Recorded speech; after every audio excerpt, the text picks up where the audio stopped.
باقی آپ مجھے یہ بتائیں کہ نبی صلی اللہ علیہ وسلم کی اپنی زندگی مبارک میں آپ کی 3 بیٹیاں فوت ہوئی، آپ نے کسی کے لیے اس طرح کام کیا؟ سامنے کھانا رکھا ہو، اوپر جو ہے نا وہ قرآن پاک پڑھا ہو، پھر دعا کی ہو اور کہا ہو کہ یہ آ جاؤ کھاؤ سارے نیاز، کیا؟ کسی صحابی سے یہ چیز ثابت ہے؟ نہیں ہے۔ لیکن جو چیز دین میں ثابت نہیں ہے وہ خود سے آپ نے داخل کی ہے، اور جو اس کے اوپر یہ اس سے ایگری نہیں کر رہا ہے اور ثبوت مانگ رہا ہے، اس سے آپ کہہ رہے ہیں کہ یہ مر گیا مردود، نہ فاتح نہ درود۔ میرے بھائیو، اس قسم کے جملوں کو نبی صلی اللہ علیہ وسلم نے ایک جملے میں ختم کر دیا۔ وہ حدیث ہے مشکات میں 141 کا نمبر ہے 141 کہ نبی صلی اللہ علیہ وسلم نے فرمایا کہ بہترین کلام اللہ کی کتاب ہے اور بہترین طریقہ محمد صلی اللہ علیہ وسلم کا ہے، یعنی کہ اللہ کے رسول کا طریقہ بہترین طریقہ ہے، اور ہر بدترین کام جو دین میں نئے جاری کیے جائیں، اور ہر بدعت گمراہی ہے، اور ہر گمراہی دوزخ میں لے کر جانے والی ہے۔ نبی صلی اللہ علیہ وسلم نے فرمایا کہ بہترین طریقہ جو ہے نا وہ نبی صلی اللہ علیہ وسلم کا طریقہ ہے، آپ سے بڑھ کر کسی کا طریقہ بہترین نہیں ہو سکتا۔ وہ اعلیٰ حضرت سے پوچھ رہے تھے کہ اعلیٰ حضرت ہمیں کوئی نبی صلی اللہ علیہ وسلم کا طریقہ بتا دیجئے کہ آپ نے فاتحہ دلائی ہو اس طرح کھانا سامنے رکھ کے اوپر قرآن پڑھ کے۔ اعلیٰ حضرت آگے سے کہہ رہے ہیں کہ ہمارے ساتھ ساتھ ہمارے بزرگ اس طرح کرتے تھے، ہمارے بزرگ فرماتے ہیں۔ تو بزرگوں کا طریقہ تو میرے بھائی بہترین طریقہ نہیں ہے، طریقہ تو بہترین اللہ کے رسول کا ہے، جو صحیح بخاری میں ہے نا 7281 نمبر کہ نبی صلی اللہ علیہ وسلم نے فرمایا کہ محمد فرق بین الناس، کہ محمد صلی اللہ علیہ وسلم اچھے اور برے میں فرق کرنے والے ہیں۔ یہی چیز سورۃ البقرہ میں آئی، قرآن کے بارے میں بھی سورۃ البقرہ آیت نمبر 185 میں کہ قرآن حق اور باطل، برے اور اچھے میں تمیز کرنے والا ہے۔ تو جو طریقہ نبی صلی اللہ علیہ وسلم نے بتایا ہے، جو لوگ ان طریقے کے اوپر چل رہے ہیں وہ اچھے لوگ ہیں، اور جو لوگ نبی صلی اللہ علیہ وسلم کے طریقے پر عمل نہیں کر رہے اور خود سے داخل کیے ہوئے ہیں دین میں عمل، وہ برے لوگ ہیں، کیونکہ نبی صلی اللہ علیہ وسلم کا طریقہ ہی بہترین طریقہ ہے۔ ٹھیک ہے، باقی جو ہے نا جس نے چیز خود سے ہی، جو ان چیزوں لوگوں نے کل شریف 3 11ویں ان چیزوں کو خود سے دین میں شامل کیا ہوا ہے، اور اس کو بھی کہتے ہیں کہ یہی نبی صلی اللہ علیہ وسلم نے جاری کیا، حقیقت میں نہیں کیا۔ اس قسم کی چیزوں کو نبی صلی اللہ علیہ وسلم نے منع فرمایا ہے۔ وہ صحیح بخاری میں ہے 2697 اس کا نمبر ہے 2697 کہ نبی علیہ السلام نے فرمایا کہ جس نے دین میں خود سے کوئی چیز داخل کی وہ مردود ہے، وہ رد ہے، وہ قبول نہیں ہے۔ کل کو بندہ کوئی میرے بھائی کہے کہ نبی صلی اللہ علیہ وسلم کا جو طریقہ ہے، جو نبی صلی اللہ علیہ وسلم نے طریقہ ہمیں بتایا ہے، نماز مغرب کے 3 فرض ہیں، کل کو کوئی بندہ آ کر کہے کہ اگرچہ نبی صلی اللہ علیہ وسلم کا طریقہ تو یہی ہے کہ آپ مغرب کے 3 فرض پڑھتے تھے، لیکن میں مغرب کے 4 فرض پڑھتا ہوں، 1 رکعت زیادہ پڑھتا ہوں، تو 1 رکعت جو میں زیادہ پڑھوں گا اس میں 2 سجدے کروں گا، اس میں اللہ کی تسبیح کروں گا، اللہ کے سامنے جھکوں گا، سورہ فاتحہ پڑھوں گا، تو اس کا ثواب مجھے ملے گا؟ ہم کہیں گے قرآن پڑھنا تو ثواب کا کام ہے، سجدے کرنا بھی ثواب کا کام ہے، لیکن یہ طریقہ نبی صلی اللہ علیہ وسلم کا نہیں ہے کہ مغرب کے 3 کے بجائے آپ 4 فرض پڑھیں گے۔ جو طریقہ نبی صلی اللہ علیہ وسلم نے بتایا ہے وہی طریقہ آپ اپنائیں گے، پھر آپ کو ثواب ملے گا۔ اگرچہ قرآن پڑھنا ثواب کا کام، فاتحہ پڑھنا ثواب کا کام، سجدے کرنا ثواب کا کام، تسبیح پڑھنا ثواب کا کام، اللہ کے سامنے جھکنا ثواب کا کام، لیکن نبی صلی اللہ علیہ وسلم کا یہ طریقہ نہیں ہے۔ یہ آپ خود دین میں کوئی چیز شامل کریں گے تو وہ مردود ہے، وہ قبول نہیں ہے، کیونکہ جو جتنا نبی صلی اللہ علیہ وسلم نے بتایا اتنا ہی کرنا ہے، اس سے آگے بھی نہیں بڑھنا۔ سورۃ الحجرات میں ہے نا آیت نمبر 1 میں، کیا ایمان والو اللہ اور اس کے رسول سے آگے نہ بڑھو۔ جب اللہ کے رسول نے آپ کو 3 مغرب کے فرض بتائے ہیں تو آپ 3 ہی پڑھیں، 4 نہ پڑھیں۔ نبی صلی اللہ علیہ وسلم کا یہ طریقہ نہیں ہے 4، یا آپ آگے بڑھ رہے ہیں اللہ کے رسول سے، آگے بھی نہیں بڑھنا۔ جو صحیح بخاری میں ہے نا 5063 نمبر حدیث ہے 5063 کہ نبی صلی اللہ علیہ وسلم کے 3 صحاب نبی صلی اللہ علیہ وسلم کی بیوی کے پاس آئے آپ کی عبادت کے متعلق پوچھنے کہ اللہ کے رسول کون کون سی عبادت کرتے ہیں، کیسے کرتے ہیں، کتنی کرتے ہیں۔ تو جب آئے تو اللہ کے رسول کی بیوی نے جب ان کو بتایا ہماری ماں نے، روحانی ماں نے، تو انہوں نے کہا کہ انہوں نے نبی علیہ السلام کی عبادت کو ہلکا جانا کہ نبی صلی اللہ علیہ وسلم کم عبادت کرتے ہیں۔ پھر انہوں نے کہا کہ دیکھو وہ تو اللہ کے رسول ہیں، آپ تو بخشے بچھائے ہیں، اللہ تعالیٰ نے آپ کے اگلے پچھلے تمام معاملات سے درگزر کیا ہے، تو ہمارا اللہ کے رسول سے کیا مقابلہ، ہمیں تو اللہ کے رسول سے زیادہ عمل کرنے چاہیے، زیادہ نمازیں پڑھنی چاہیے، پھر ہم کامیاب ہوں گے۔ ایک شکر انہوں نے یہ نہیں کیا کہ یا اللہ جو کچھ بھی ہیں تیرے محبوب کی امت میں سے ہیں، اپنا سانوں کچھ کرنے کی لوڑ ہی کون نہیں، کیونکہ وہ بریلوی نہیں نا، وہ صحابہ بریلوی نہیں سن، ٹھیک ہے نا، صحابہ محمدی سن۔ تو وہ جب انہوں نے کیا نا کہ ہمیں تو نبی صلی اللہ علیہ وسلم سے زیادہ عبادت کرنی چاہیے، زیادہ کام عمل نیک کرنے چاہیے، ٹھیک ہے نا. تو ایک صحابی نے کہہ دیا ادھر ہی کہ میں ساری رات نماز پڑھوں گا، ساری رات نمازیں پڑھوں گا. اور دوسرے نے کہہ دیا کہ میں ہر روز روزے رکھوں گا، کوئی دن مس نہیں کروں گا.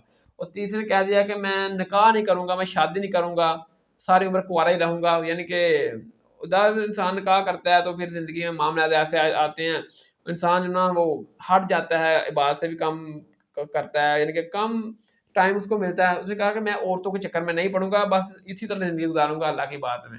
وہ تینوں صحابہ یہ بات کہہ کر چلے گئے. تو جب نبی صلی اللہ علیہ وسلم گھر آئے تو آپ کی بیوی نے آپ کو بتایا کہ آپ کے 3 صحابہ آئے تھے اور اس طرح وہ باتیں کر کے گئے ہیں. ٹھیک ہے. تو نبی صلی اللہ علیہ وسلم نے فرمایا کہ ان کو فوراً بلاؤ، فوراً لے کر آؤ ان کو. جب وہ لے کر آئے ان کو تو نبی صلی اللہ علیہ وسلم نے فرمایا کہ تم نے یہ کہا تھا کہ میں ساری رات نماز پڑھوں گا، تم نے یہ کہا تھا کہ میں ہر روز روزے رکھوں گا، تم نے یہ کہا تھا کہ میں شادی نہیں کروں گا، نکاح نہیں کروں گا، ایسے ہی رہوں گا. دیکھو میں تم سے زیادہ اللہ سے ڈرنے والا ہوں اور تم سے زیادہ پرہیزگار ہوں. میں رات کو نماز بھی پڑھتا ہوں، سوتا بھی ہوں، یہ میرا طریقہ ہے. میں روزے رکھتا بھی ہوں، افطار بھی کرتا ہوں، چھوڑتا بھی ہوں، یہ میرا طریقہ ہے. میں نے شادیاں بھی کی ہوئی ہیں، نکاح بھی کیا ہوا ہے، یہ میرا طریقہ ہے. اور جو میرے طریقے کو چھوڑ دے میرا اسے کوئی تعلق نہیں ہے. نبی صلی اللہ علیہ وسلم نے فرمایا کہ جو میرے طریقے کو چھوڑ دے گا نا میرا اسے کوئی تعلق نہیں ہے. ٹھیک ہے نا. تو یہ یعنی کہ یہ نبی صلی اللہ علیہ وسلم کا طریقہ یہ نہیں ہے کھانے کے اوپر اس طرح پڑھ کر تو سال کرنا. کہتے ہیں جی ثابت نہیں ہے تو منع نہیں ہے.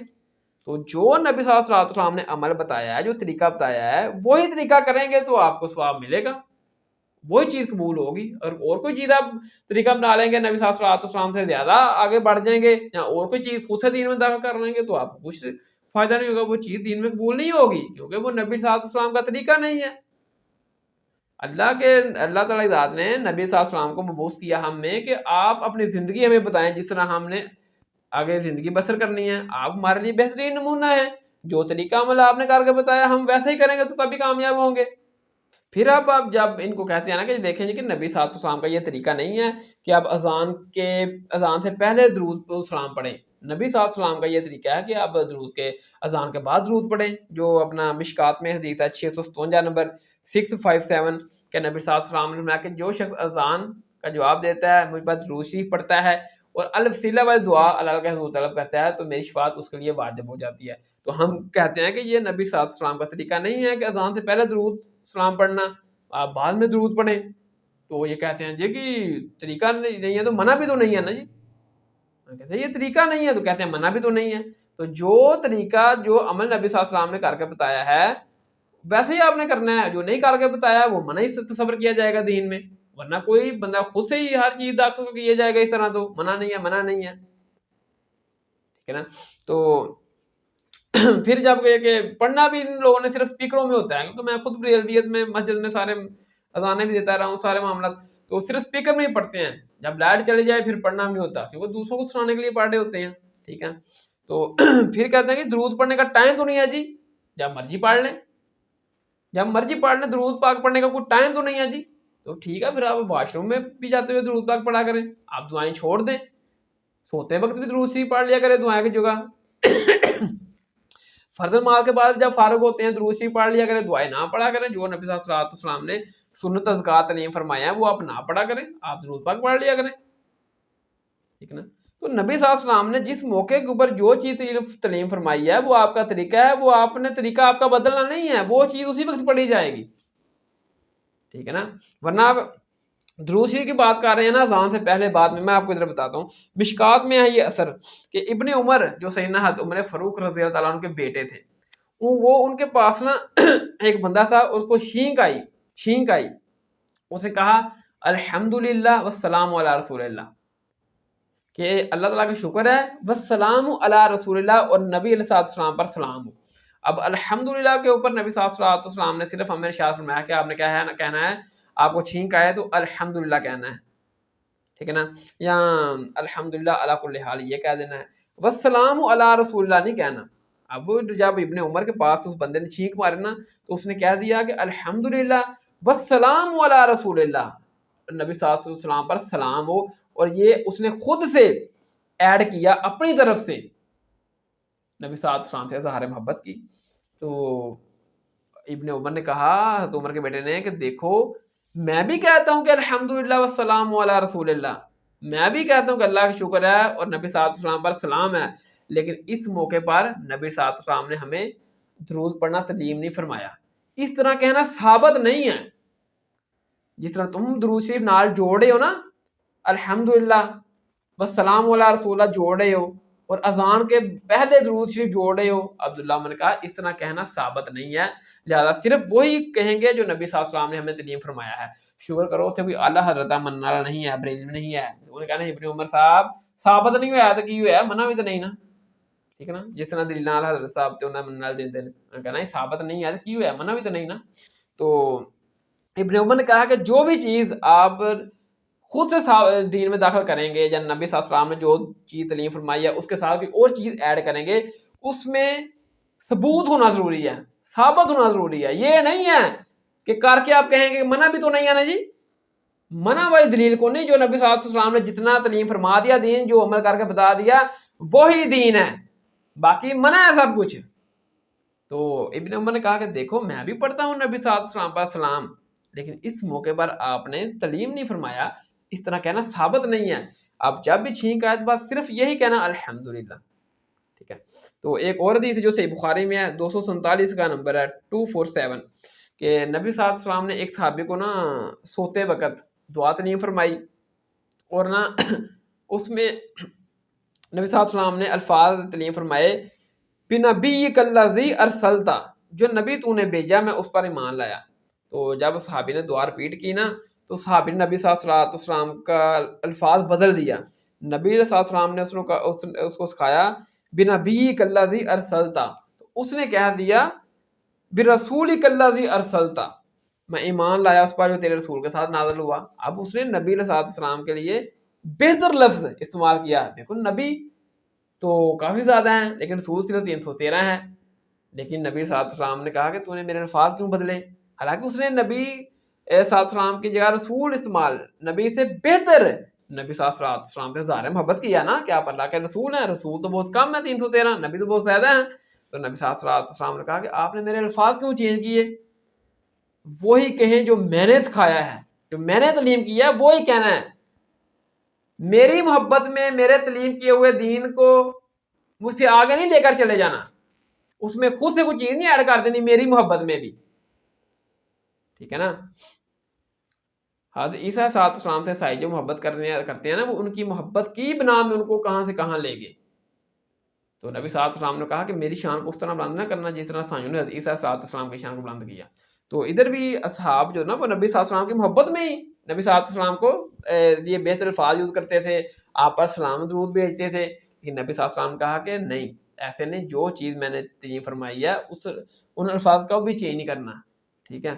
تو اسی طرح آپ یعنی کہ وہ دیکھ لیں کس طرح کہتے ہیں جی, جو محفل میلاد مصطفیٰ صلی اللہ علیہ وسلم جو میلاد کا مہینہ آ جاتا ہے تو پھر وہ کہتے ہیں جی نثار تیری چہل پہل پر ہزاریں عید و ربیع الاول فائے ابلیس کے, جہاں میں سبھی تو خوشیاں منا رہے ہیں. تو وہ ابلیس کس کو کہہ رہے ہیں, جو ان کے طریقے پر محفل میلاد مصطفیٰ صلی اللہ علیہ وسلم جہاں ربیع الاول کا مہینہ یعنی کہ نہیں گزار رہا, ان کے طریقے پر.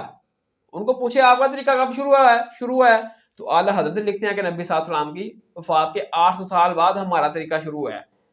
تو جس طرح گلیوں میں جلوس نکالتے ہیں اور سڑکوں کے اوپر ریلی نکالتے ہیں, اور ربیع الاول کے دنوں میں جناب کوئی بیمار ہے تو اتنی بڑی ریلی ہوتی ہے کہ کوئی گزر نہیں سکتا, ٹھیک ہے نا. تو اس طرح یعنی کہ لوگوں کو تنگ کیا ہوتا ہے, وہ کہتے ہیں کہ ہم نبی کی محبت میں کر رہے ہیں سارا کام یہ. تو میرے بھائی یہ کام جو آپ نبی کی محبت میں کر رہے ہیں, یہ کام حضرت ابوبکر, حضرت عمر, حضرت عثمان, حضرت علی کو نہیں یہ کام سمجھ آئے. جو دین آپ کو سمجھ آ گیا کہ یہ دین حضرت ابوبکر, عثمان و علی کو نہیں سمجھ آیا, کہ آپ خلفائے راشدین سے زیادہ سمجھدار ہیں, دین کو سمجھنے والے ہیں. جنہوں نے نبی صلی اللہ علیہ وسلم کے ساتھ زندگی گزاری, ان لوگوں کو یہ طریقے سمجھ نہیں آیا جو طریقے آج آپ کو آگے ہیں, اور آپ ان کو کہہ رہے ہیں کہ سوائے ابلیس کے جہاں میں سبھی تو خوشیاں منا رہے ہیں. جو طریقہ آپ نے اڈاپٹ کیا ہے, کیا یہ ثابت ہے دین میں؟ نہیں ثابت. ہاں نبی صلی اللہ علیہ وسلم نے اپنی ولادت کی خوشی منائی ہے, آپ نے اپنا طریقہ بتایا ہے, عمل کر کے بتایا ہے. تو نبی صلی اللہ علیہ وسلم نے جو طریقہ جو عمل بتایا ہے اس کو آپ نہیں بدلیں گے, نہ اس سے آگے بڑھیں گے, ورنہ وہ قبول نہیں ہوگا. آپ کا طریقہ کیا ہے, وہ مشکات میں ہے 245 کا نمبر ہے 2045 کہ نبی صلی اللہ علیہ وسلم ہر سوموار کا روزہ رکھا کرتے تھے. تو صحابہ نے عرض کی کہ یا رسول اللہ آپ ہر سوموار کا روزہ کیوں رکھتے ہیں؟ تو نبی صلی اللہ علیہ وسلم کہا کہ اسی دن میں پیدا ہوا اور اسی دن مجھ پر پہلی وحی نازل کی گئی. تو نبی صلی اللہ علیہ وسلم اپنی ولادت کی خوشی تو روزہ رکھ کے منایا کرتے تھے. ٹھیک ہے. تو یہ لوگ جو ہے نا وہ دنیا بھر کا لنگر اس دن کھا رہے ہوتے ہیں اور کہہ رہے ہوتے ہیں جی کہ ہم نبی صلی اللہ علیہ وسلم کے طریقے پر ہیں. تو آپ نبی صلی اللہ علیہ وسلم کے طریقے پر کہاں سے ہو گئے؟ جب کہا جاتا ہے کہ نبی صلی اللہ علیہ وسلم کا طریقہ تو یہ ہے کہ آپ روزہ رکھ کے میلاد منایا کرتے تھے اپنا. تو پھر کہتے ہیں جی دیکھو جی ہماری تو عید ہے, عید والے دن روزہ نہیں ہوتا. تو پھر وہ جناب وہ آگے دھر میں تقسیم ہے جی دیکھیں جی ایک گھر ہے اس میں لائٹیں بھی لگی ہوئی ہیں نعتیں بھی چل رہی ہیں اور دوسرا گھر ہے اس میں لائٹیں بھی نہیں نعتیں بھی چل رہی, بتاؤ کون ہے عاشق رسول؟ تو کہیں گے ہاں ظاہر ہے یار وہی عاشق رسول ہے جس گھر میں لائٹیں ہیں اور جو ہے نا وہ نعتیں چل رہی ہیں. تو میرے بھائیو یہ تو ربیع الاول کے کیس میں تو یہی ہے. ربیع الاول سے 2 ماہ پہلے محرم کے مہینے میں ایک گھر تھا جس میں ماتم ہو رہا تھا, آہ بکار ہو رہی تھی, رونا ہو رہا تھا, لوگ غمگین تھے, خون و خون تھے. اور دوسرا وہ گھر تھا جہاں کوئی آہ بکار نہیں ہو رہی تھی, کچھ بھی نہیں ہو رہا تھا, ٹی وی چل رہا تھا, صرف بیان چل رہا تھا محرم کا کربلا کا. تو بتاؤ کون ہے عاشق اہل بیت؟ کہیں گے جی دیکھیں یہ جو طریقہ ہے نا شیعوں کا آہ بکار ماتم یہ ثابت نہیں ہے. تو میرے بھائیو جو طریقہ آپ نے اپنا رکھا ہے بریلیوں کیا یہ ثابت ہے اسلام میں؟ کہ پھر کہتے ہیں یہ منع بھی تو نہیں ہے نا جی. تو پھر ہم نے اس کو جواب دیا کہ نماز جنازہ اور نماز عیدین کی اذانیں منع نہیں ہے, آپ نے دینی ہے پھر. ٹھیک ہے. تو اس طرح ان کے معاملات کو لے کر چاہ رہے ہیں.